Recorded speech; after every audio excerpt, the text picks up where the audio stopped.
விழுப்புரம் மாவட்டம் வேடம்பட்டு கிராமத்தில் மருத்துவ கழிவு ஆலையில் இருந்து வெளியேறிய வாயுவால் மூச்சுத் திணறல் ஏற்பட்டு 40க்கும் மேற்பட்ட கிராம மக்கள் அரசு மருத்துவமனையில் சிகிச்சைக்காக அனுமதிக்கப்பட்டுள்ளனர். இது பற்றிய தகவல்களை செய்தியாளர் சுரேஷ் வழங்க கேட்கலாம். வணக்கம் சுரேஷ், செய்திகளை விரிவாக வழங்கலாம். நிச்சயமாக சுரேஷ். விழுப்புரம் அருகே இருக்கக்கூடிய வேடம்பட்டு கிராமத்தில் மருத்துவ கழிவு சுத்திகரிப்பு ஆலை ஒன்று தனியாருக்கு சொந்தமானது. அதாவது சந்தியா என்ரோட்ரெக் என்ற பெயரில் அந்த தனியார் நிறுவனமானது இயங்கி வருகிறது. அந்த நிறுவனத்தில் பல்வேறு குற்றச்சாட்டுகள் அந்த வேடம்பட்டு அருகே இருக்கக்கூடிய 5 கிராம மக்கள் பல்வேறு குற்றச்சாட்டுகளை சுமத்தி வருவது குறிப்பிடத்தக்கது.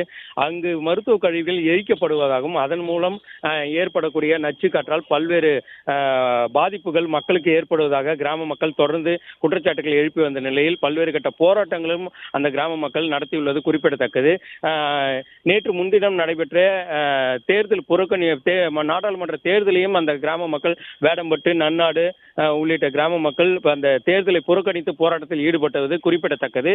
இந்த நிலையில் நேற்று இரவு திடீரென அந்த ஆலையில் இருந்து வெளியேறிய நச்சு காற்றால் 20 பெண்கள் உட்பட 40க்கும் மேற்பட்டோர் அந்த மூச்சு திணறல், வாந்தி, மயக்கம் உள்ளிட்டவைகளால் கடுமையாக பாதிக்கப்பட்டு அவர்கள் அனைவரும் உடனடியாக மீட்கப்பட்டு முண்டியம்பாக்கம் அரசு மருத்துவக் கல்லூரி மருத்துவமனையில் அனுமதிக்கப்பட்டு தற்போது தீவிர சிகிச்சை பிரிவு அனுமதிக்கப்பட்டு சிகிச்சை அளிக்கப்பட்டு வருவது குறிப்பிடத்தக்கது.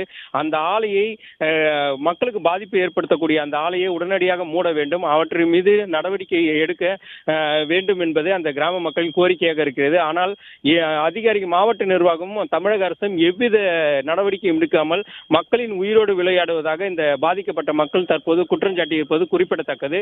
இந்த ஆலை மூலம் இந்த பாதிக்கப்பட்ட மக்கள் தற்போது சிகிச்சை பெற்று நிலையில் அந்த கிராமங்களிடையே ஒரு பதற்றமான சூழல் ஏற்பட்டுள்ளது. இதன் காரணமாக அங்க காவல்துறையினர் அதிக அளவில் குவிக்கப்பட்டுள்ளது குறிப்பிடத்தக்கது. மேலும் இந்த கிராமத்தில் இருக்க நன்னாடு, பெரும்பாக்கம், தோகைப்பாடி, வேடம்பட்டு உள்ளிட்ட கிராமங்களுக்கு முழுவதுமாக மருத்துவ பரிசோதனை செய்ய வேண்டும் என்பது அந்த கிராம மக்களின் கோரிக்கையாக இருக்கிறது. இதற்கு காரணம் இந்த ஆலையில் ஏற்படக்கூடிய நச்சு காற்றால் தொடர்ந்து பல்வேறு உபாதைகளை ஏற்பட்டு இதுவரை 5 பேர் உயிரிழந்திருப்பதாக அந்த கிராம மக்கள் கடுமையாக குற்றம் சாட்டியிருப்பது குறிப்பிடத்தக்கது. இது குறித்து பல முறை புகார் அளித்து மாவட்ட நிர்வாகம் செவிசாய்க்கவில்லை. தமிழக அரசும் செவிசாய்க்காததால் ஒரு பதற்றம் ஏற்பட்டிருப்பதாகவும் அச்சம் ஏற்பட்டதாகவும் உடனடியாக நடவடிக்கை எடுக்கப்படவில்லை என தொடர் போராட்டத்தில் ஈடுபடுவோம் என எச்சரித்துள்ளது குறிப்பிடத்தக்கது. சுரேஷ், நன்றி சுரேஷ்.